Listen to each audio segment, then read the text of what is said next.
नारायण नारायण नारायण।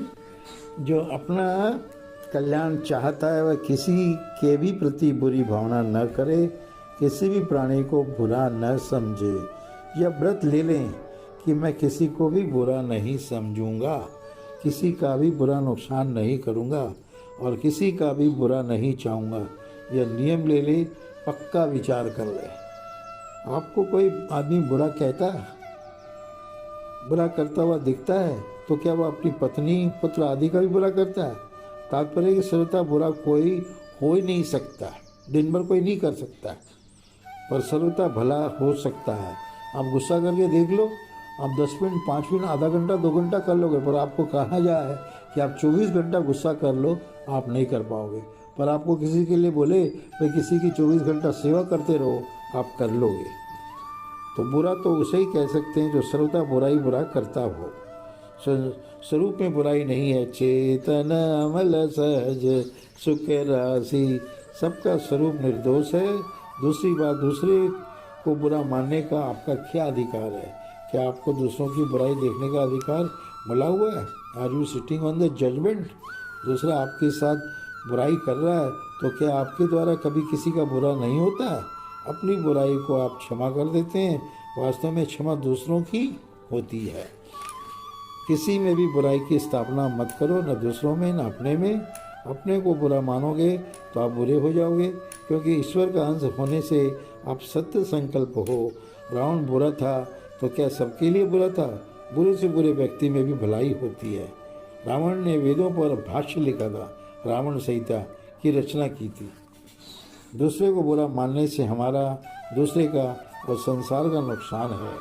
दूसरों को बुरा मानना अपराध है और अपराध पाप से भी भयंकर होता है। आपको सबको मालूम है, अपराध दंड भोगने पर भी नष्ट नहीं होता, परंतु जिसका अपराध किया है उससे क्षमा करने पर ही नष्ट हो जाता है।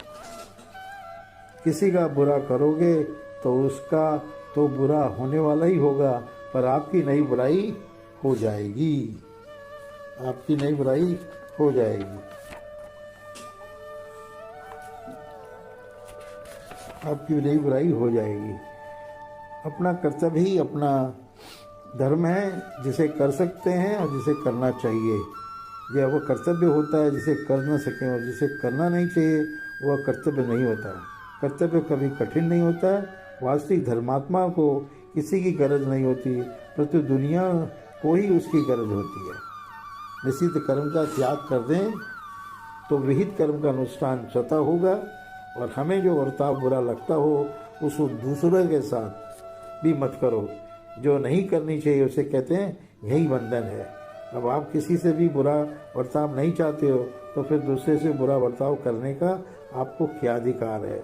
जब आप चाहते हैं कि कोई मुझे बुरा ना माने तो फिर आपको दूसरे की बुरा मानने का क्या अधिकार है? आप ऐसा करके अपने ही ज्ञान की हत्या करते हैं। शुद्धि स्वतः है और शुद्धि बनावटी है, मुक्ति स्वतः है, बंधन बनावटी है। भलाई स्वतः है और बुराई बनावटी है। मैं बदल जाए तो क्रिया स्वतः बदल जाएगी।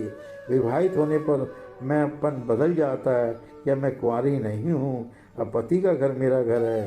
गोत्र जाति भाव आदि सब बदल जाते हैं। मैंपन बदलने से सब क्रियाएं बदल जाती है। ऐसे ही आपका मैंपन बदल जाए कि मैं भगवान का हूँ, संसार का नहीं हूँ। अहंता बदलने से साधन बहुत सुगम हो जाएगा। फिर यह शिकायत नहीं रहेगी कि क्या करे। निरंतर साधन नहीं होता, मन नहीं लगता, भगवान को भूल जाते हैं, फिर 24 घंटे साधन होगा। निरंतर साधन हुए बिना जीवन के रहते हुए सिद्धि मुक्ति नहीं होती। जैसे जल सब जगह रहता है पर उसकी प्राप्ति कुएं से होती है, ऐसे ही परमात्मा अच्छे बुरे विहित जिसित आदि सब में समान रूप से रहते हैं, पर उनकी प्राप्ति विहित से ही होती है। सूर्य की किरणें सर्वत्र बराबर पड़ती है, पर लकड़ी छाया करती है, कांच छाया नहीं करती, और आतिशी शीशा सूर्यमुखी कांच जला देता है। ऐसे ही परमात्मा सर्वत्र समान है, पर मनुष्य अपने भाव के अनुसार लाभ उठाते हैं।